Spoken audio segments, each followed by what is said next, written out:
Welcome to What the World Needs Now with hosts Tom Wizenand and Josh Monroe. We hope you're able to leave feeling encouraged and ready for another day of changing lives in the field of education as we speak with inspirational teachers from across the nation and world about what keeps their spark lit. In this episode, Leah Juelke, a multi-award-winning teacher from North Dakota, shares her passion about empowering her refugee students to share their stories around the world. Without any further ado, Leah Juelke. All right, Leah, thank you so much for being here with us tonight. For our listeners that don't have the privilege of knowing you, could you just introduce yourself to us? Who are you, where are you from, and what's your role in education? Yeah, so I'm Leah Juelke, and I live in Fargo, North Dakota, and I work at Fargo South High School.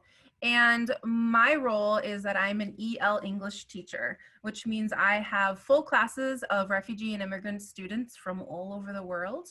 And I teach them literature, language, and then the lower levels, we do some basic English, basic grammar. And then I'm also a literacy coach at my school.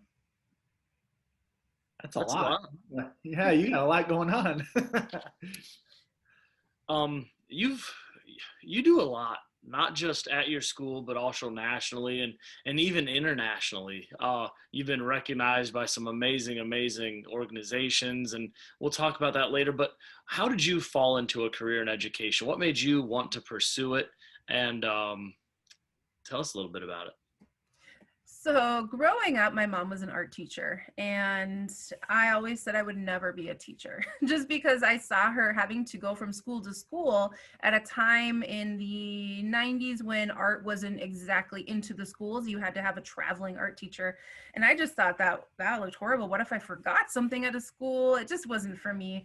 My mom loved it though. That was just her thing. And as I grew up, I joined speech and debate, international club, probably every club you could think of I wanted to join. So I was that kid, right?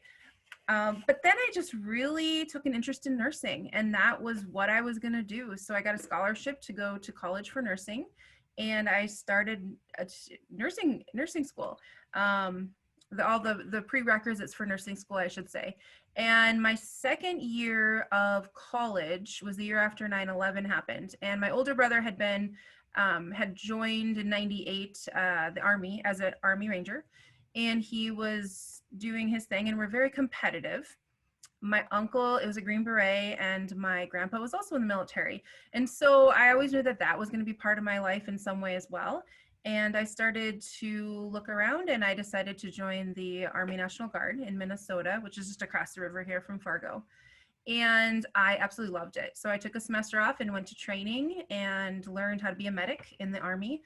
Came back, and about a year later, my unit got called up to go over to Afghanistan.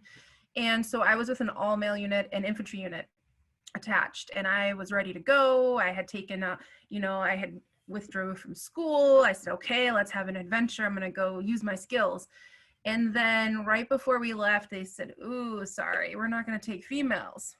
And I was just heartbroken because I wanted to go with my male counterparts. I wanted to go do what I, had to do. And so I stayed behind, and I trained up all of the new trainees that came in.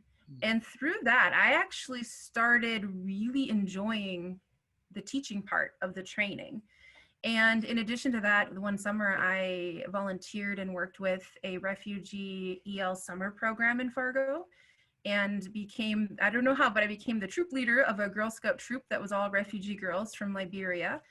And that just lit a fire in me. Like, that was what I was meant to do. I just knew it. And I changed my major from nursing to teaching, and here I am today. Wow. Well, first of all, thank you for your service. And it sounds like you've got a heart for people, from nursing to joining the military to now teaching. You've got a heart for people. What ways do you use that heart to invest in your kids, to build relationships with your students? And especially since you're teaching refugees, you're teaching students that are still learning the English language. So I guess I've got kind of two questions. How do you build relationships with them? And then how hard is it to do that?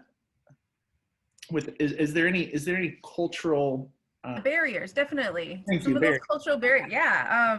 So I'll start by saying I noticed right away when I was teaching. Well, let's go back. My first teaching job was in Taiwan. I was working at a boarding school, and I was also the dorm parent, and it was 24/7. And so living in that environment for a year with 7th through 12th grade boys and girls, specifically girls on my floor, living with them, killing the spiders in their room at midnight, dealing with toilets that don't flush, drama, parents that never visited, just the social emotional well-being. I didn't realize it at the time, but I was getting a crash course in like how to teach the whole child.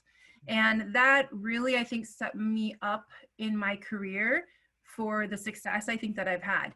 Because when you live with the students and you teach the students and you go on the weekends to the events with the students, you are seeing everything, and you create connections and strategies to deal with things that happen, and you really see beyond. Your student isn't just in your classroom, this is what we're dealing with in the classroom, but you know that there is a at-home situation because you're at home with them as a boarding school teacher and dorm parent. So that really set me up for success. And after 1 year, I said, that's wonderful. Okay, I'm going to move on and see more. I have a travel bug. I've been, to 25 different countries. Before that, I just love to travel. And so I did speak a little Spanish. So I thought, why not? Let's go to Ecuador. Went to Ecuador, worked at a private school, and worked with middle school students. And middle school students are, just a different breed, and they are amazing and fun and crazy. And it's just when I was a single person without children of my own, I had so much tolerance and so much patience, and it was wonderful. And then I had my first child and moved back to the States and worked at a charter school in Colorado, and then found my way back here to Fargo for these last 8 years. So that was kind of my route. And I attribute all of my, all the places that I worked and all my experiences to how I handle relationships today. And I really start the first day, literally the first day of school, I take my students outside, and luckily in, end of August in North Dakota, it is still sunny and, not too cold, no snow yet. And we do relay races. And so I have all of these, the other teachers look at me like I'm crazy. I have bags and bags of I have random basketballs I get from garage sales, and, pieces of fabric to tie their legs together, marshmallows. I just keep it all in the office. And the other teachers look at me like, are you ever going to get rid of that stuff? It's like, no, we need it for that one time a year we do our relay races, right? So we do relay races, we do team building exercises. I was a drama kid too, so we do a lot of those theater games just to get the kids active. And this is all levels. This is levels from beginning where they can't really express themselves in English. Maybe they can say their name, to students who are ready to transition out into a mainstream class because their English, they've been here for a couple of years and their English is pretty good. And I guess I would say the way I deal with some of the barriers is when you start your year with something physical like relay races, you don't need language to do that, right? You don't need to be able to do that. There is eyes, there's hands, there's pointing, there's a lot of that communication. And I think then the students see like, oh, I could do this. Like, this is something I can do. Like they get the fear, they don't have to speak, right? And so that's very important for me to put them in a place of comfort. And also as a teacher, working with these population, we have students from all over the world. So 90% are refugee and immigrants, and we have 10% refugees, and 10% immigrants. So then you have, let's say a Muslim girl. I will not pair her with a male because she should not be, in some cultures, touching the hand or being tied together to a man is just not acceptable. So you need to be aware of who your students are.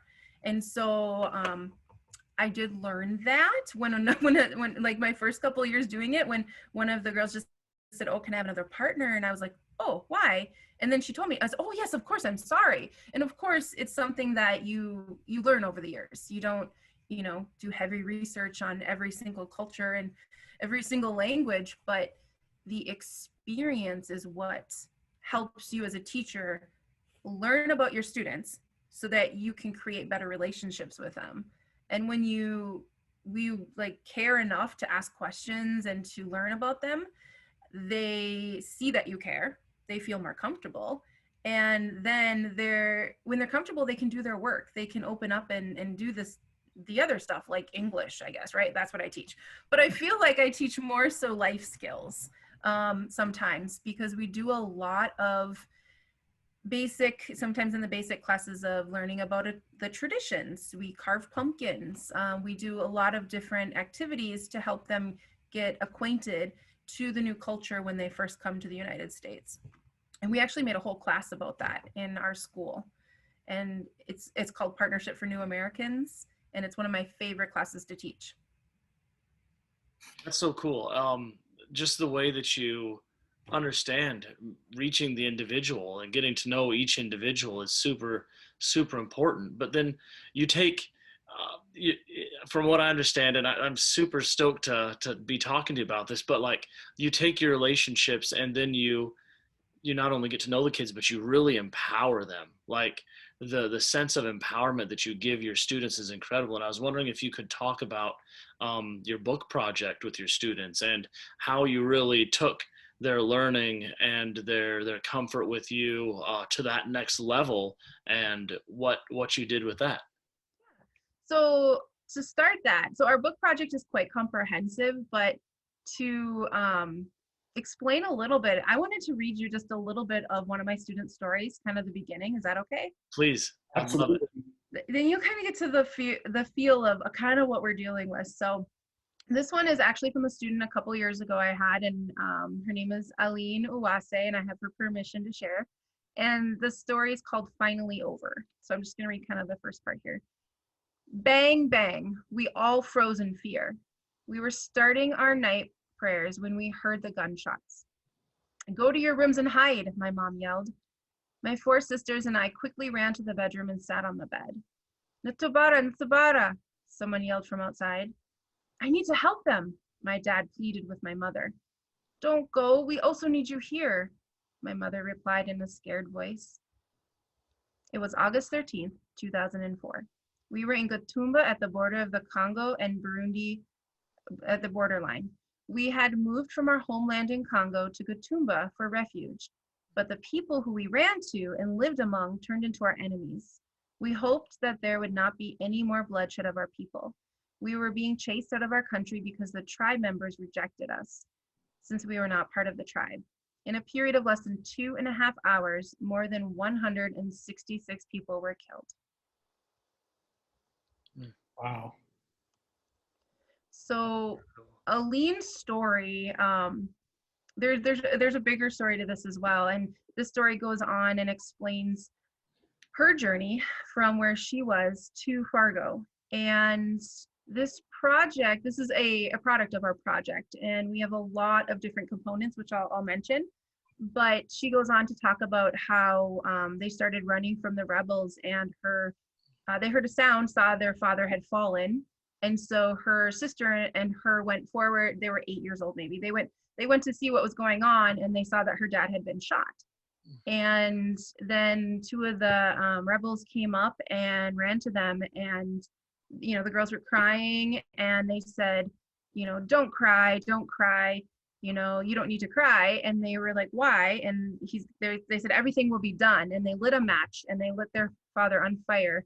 They poured gasoline on him right in front of them. Oh, and geez. That image of her sharing the story, I had both of the sisters in class, and how they both told the story in different ways, but the same events was just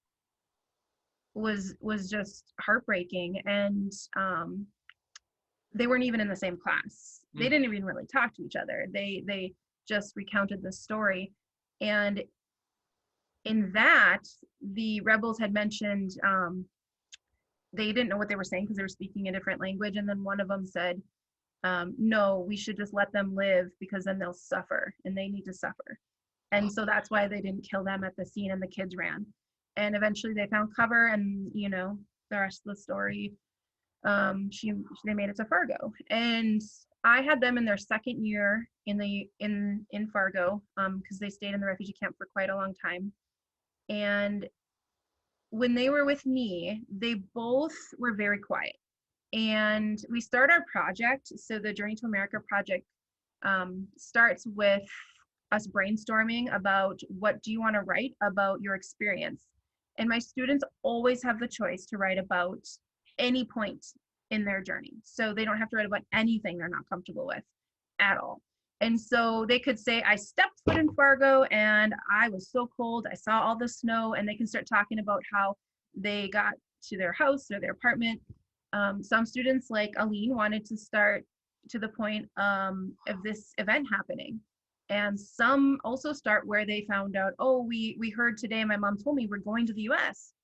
No matter, if they're in a refugee camp or if they're in their house, they find out.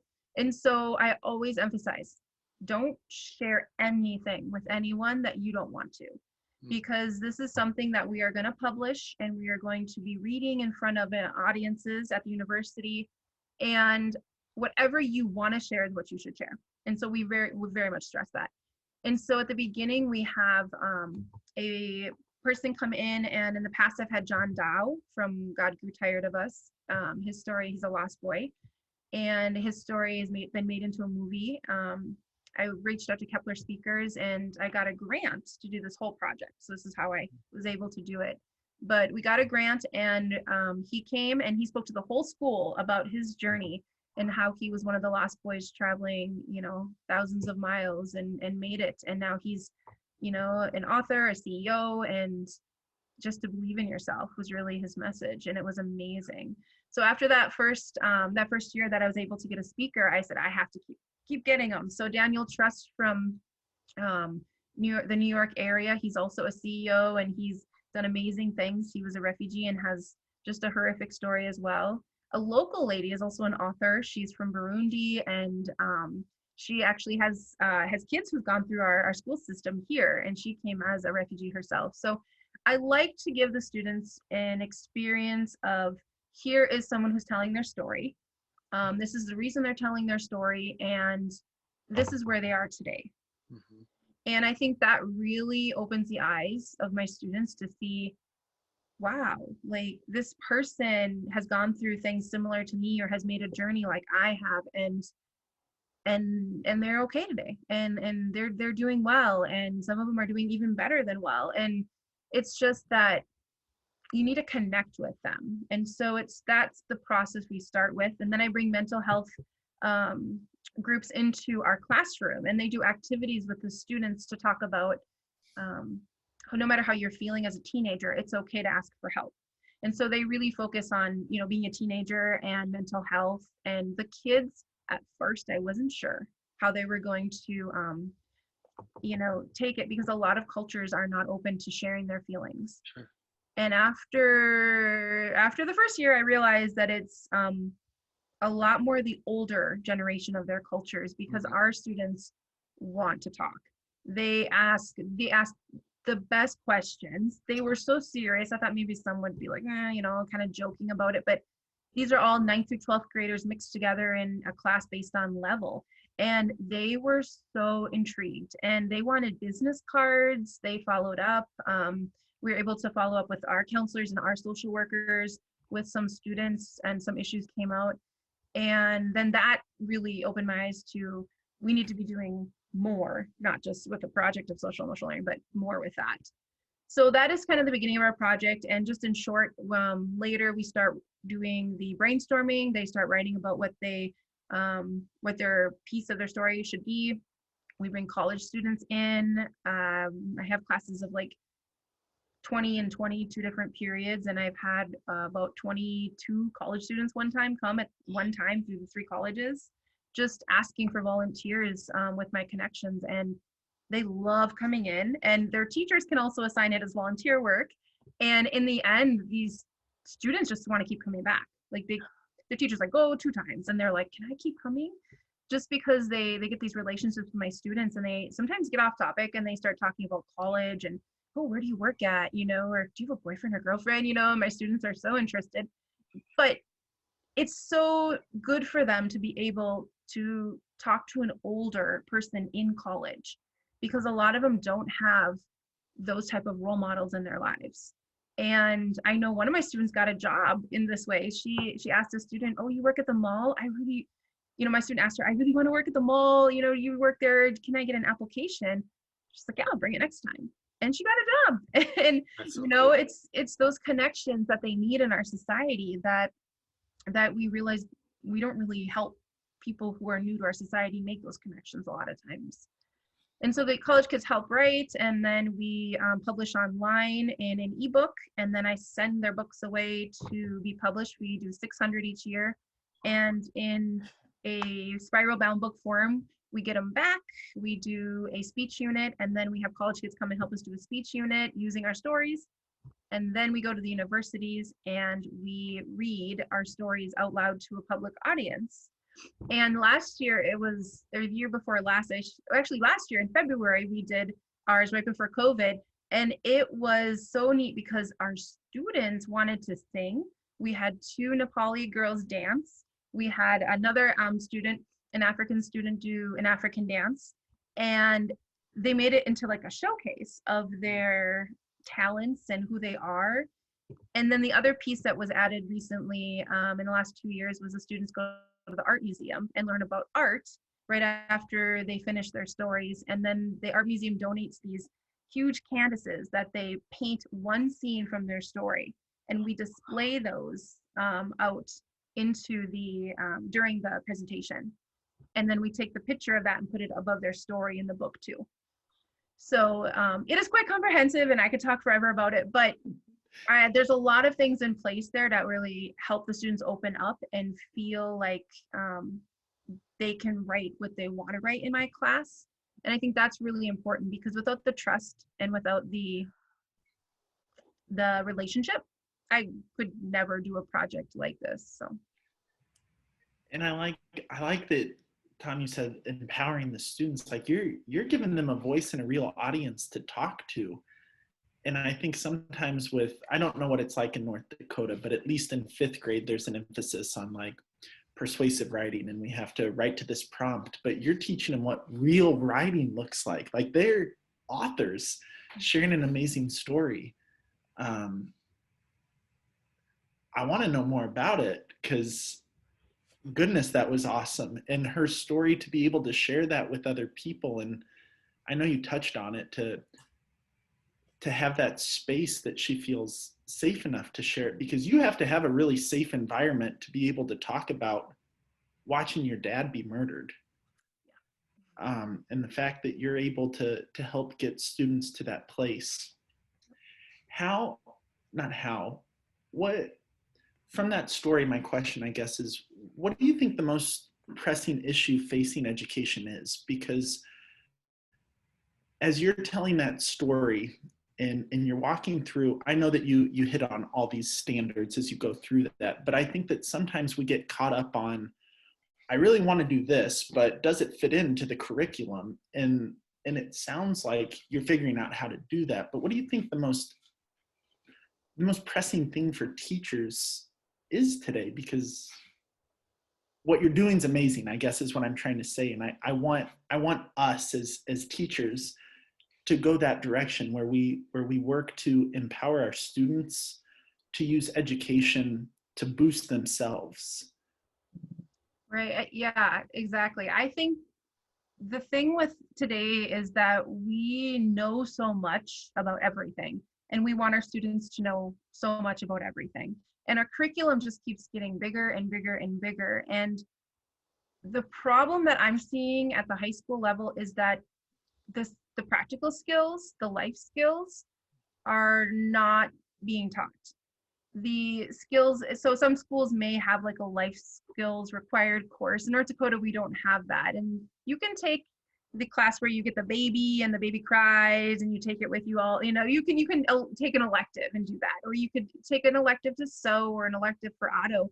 But a lot of students, like my students, they don't have time to get in some of those electives because they come when they are 16 or 17 to the United States, and they need to get some of their core classes in, or their English isn't good enough to get into those classes at the beginning. And I feel that all of our students need practical problem solving skills and job skills.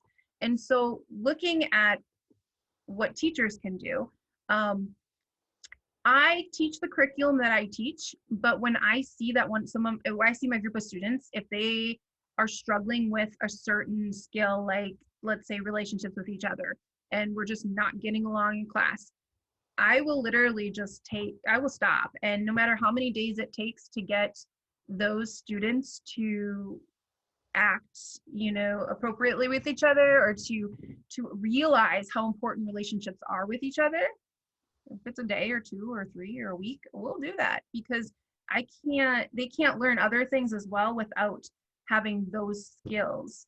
And I noticed too with COVID and with everything happening right now that people were, freaking out. Oh no, they're not in the building. Well, there's so many sides to that, and there's so many reasons why it's good and so many reasons why we could actually celebrate this change in education and start kind of rebuilding some of the ideas or changing some of our ideas, such as, why do we not have a 4-day learning week in high school where one of the days or even two of the days are spent in the field of a skill or a job that you want to do? Why can't students in high school, maybe we're even looking at juniors and seniors, be able to intern or shadow twice a week with a nurse or a banker? Why can't we as a community come together and create some type of functioning system that works with our students getting out there so that they have those job skills that they want? And if I go and shadow a nurse for 2 weeks and I'm like, nope, that's not what I want to do, I'm not going to waste my time in college trying to do that. And yes, it's going to take a lot of work from our community, coordinating. And if, I have a school of 1,000 students and we have 3 high schools in our community, and that would be a lot, but it can be done. I've seen it done in Europe. When I was in Germany one summer, we talked about how they have those type of skills where they get to go out into the community and work for, weeks at a time or a couple days a week. And that's part of their learning.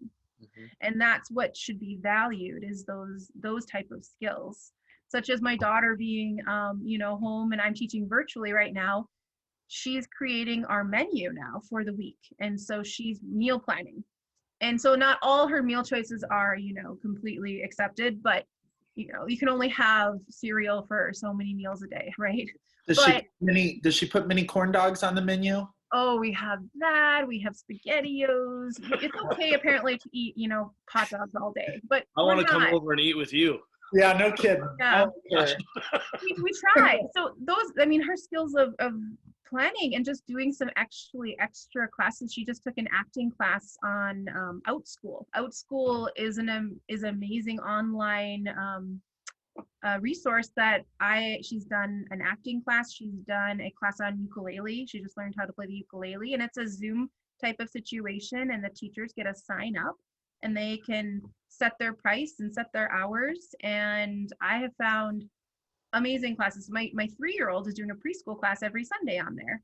Oh, wow. And I think they pay like $8 for it every Sunday, and he has 25 minutes, and it's the most amazing thing in his life. His teacher, Miss Liz, is like the best thing in his world, and he's just so happy to show them his fruit snacks, and they do smell it, taste it, and all this stuff. And he wouldn't have done that. I mean, he would have been in a preschool or a daycare, but just the experiences, my daughter would never have done ukulele or would never taken an acting class online and had the access to some of these really amazing teachers, because, it would have just been business as usual, before the pandemic.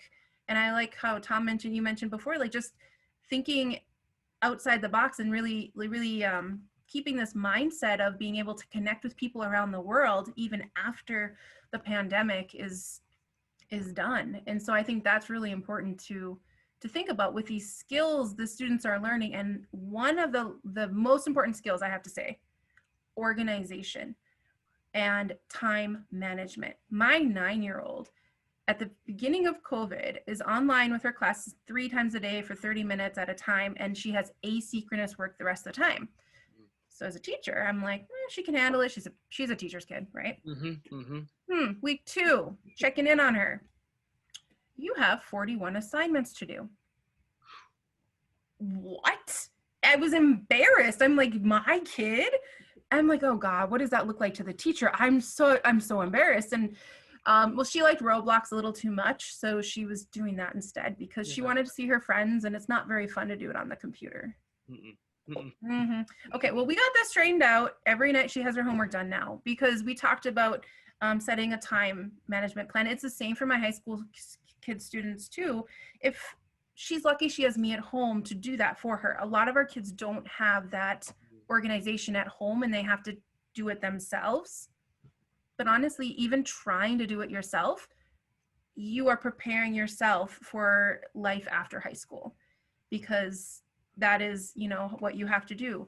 And I think it's going to be less of a shock when they get into online classes in college, or they have to organize their schedules, looking at the positives, right, of some of the stuff coming out of COVID. And I think that's important to look at, because you guys teach elementary, working with high school is a whole new beast. And sometimes we do feel that we give the students so much, and we are spoon feeding them so much sometimes, depending on the situation, that students these days really do need to take more initiative. And when you give them the opportunity, you would be amazed at what they can do. I have a class leader system in my class, and every day before COVID, they would rotate through the alphabet, and they would have to tell us what we did yesterday. They have a paper to fill out. They have to talk about what we did for homework, and anything that we need them to help with in the class that day, they are the class leader. What advice do you have to educators who may have lost that spark along the way? Like, I can tell your passion for the refugee students that you have, and empowering students and building relationships is there. But what would you tell somebody who says, gosh, I'm in the slope of my career, and I used to love teaching, but that spark's gone? So I would have to go with this little story. So going off of my student I mentioned before, Aline, who had such a traumatic experience in the refugee camp and found herself in my classroom. This is what inspires me. So I want to share this with others. When I asked Aline why, as she's writing the first part of her story, I read it and I asked her, I was just kind of, I like literally stood there like, wow, this is hard. I said, this is tough. I didn't know how to say it. Like, I finally said, are you sure you want to share this and read it out loud? Because you're going to have to read this out loud at the university. And this is really personal. And she just looked at me and she just said, it's what happened, like straight faced. And I was like, okay. You know, and I was just like, sure. Her sister was in a different period, and she wrote something similar, and she said pretty much the same thing, like, man, it's okay, it's fine.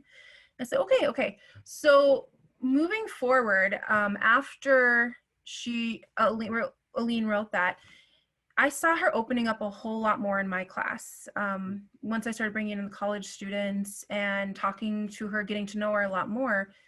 And by the time we are done with our stories, I had asked the students if anybody was willing to go to the state capitol to testify on behalf of a bill that was being proposed. So I guess against the bill.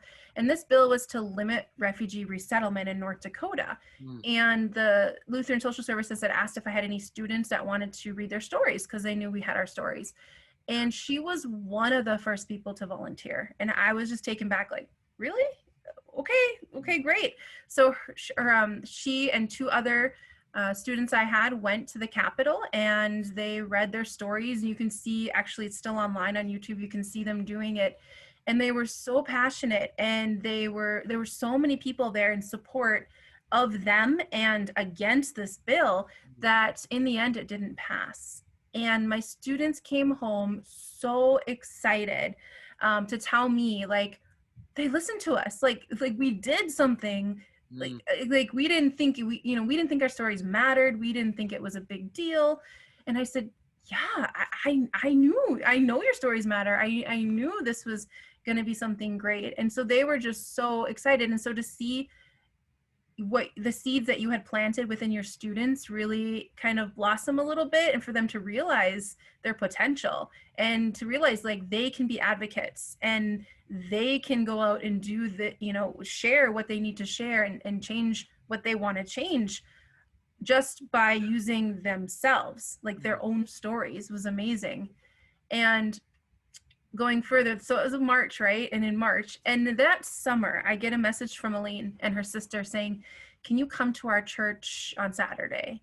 And so I was like, well, that's a little weird. I'm not sure where this is going. I've gone to events, tons of cultural events for students, but okay, so if they want me to go to church, I'll be there. I don't really see a lot of students in the summer. So I did. I had a newborn at the time, and I brought my son with me, and I got there and they said, here, and they gave me a brochure with their dad's face on it. And I said, oh, what's this? And it's actually, my sister and I organized this service for my dad. It's a memorial service.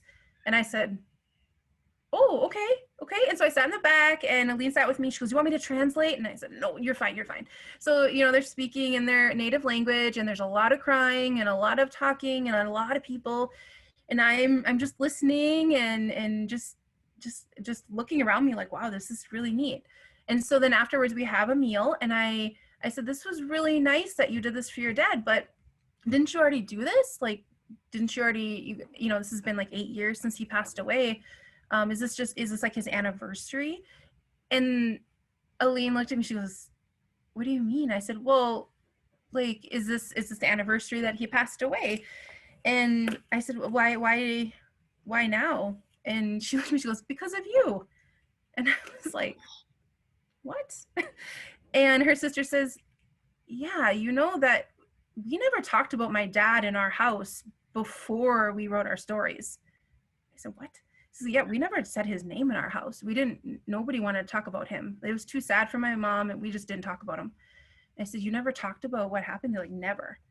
And I said, oh my gosh, really? It's like, yeah, so because of you, we feel like, and they just went like this, and went, just like, they just did this action, like, we just feel, I said, oh, relaxed? And they said, yeah, we just feel it's like easy, and now we can talk about him and honor him and feel good, and now we're happy with it, and I was just like, that was probably the moment in my career where I was just, the emotion just overcame me. And they're like, don't cry, Miss Juelke. I'm like, no, I'm so happy for you. I'm just, this is wonderful.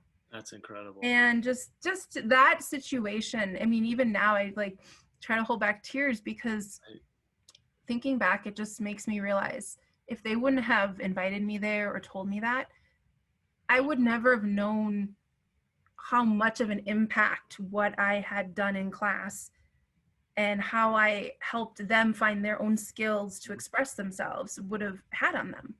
And I think that's the issue with a lot of teachers, is they never know how much they impact their students, but they do.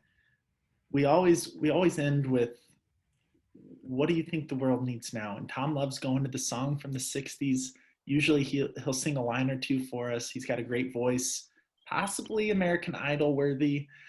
But I'm excited to hear your side of this. What do you think the world needs the absolute most right now? So I think what the world needs now is hope. And I would encourage teachers to help our students see their potential and to inspire them to advocate for what they believe in. Like, thank you so much for taking your time and just really inspiring Josh and me, and then whoever else listens to this. This is incredible stuff. Thank you. Well, yeah, thank you for having me. This is really fun. I'm very inspired by both of you, just for what you guys do as well. And it's always great to be able to talk to other educators. And that's actually one of the biggest like uplifting things I can do for myself if I feel myself sad or just like in a funk. Mm-hmm. I, contact one of my teacher friends and talk teacher, and then it just revitalizes you. It just It does. it, It does. it is what it is. I guess if you love what you do, that's how you know, right? I think so. Yeah. Thank you again, and thank you for sharing your student stories with us. They were inspiring, and thank you for empowering them to share those stories. Ladies and gentlemen, that's our show. Thanks for tuning in this week. Hopefully you're ready for another week of changing lives. We're so thankful and appreciative that you took time to listen to our guest, Leah Juelke. We hope that as you head out, you remember that the biggest factor that plays into student success is you. Your love, your passion, your empathy, your dedication is exactly what the world needs now. Thank you for all you do. Have a good one.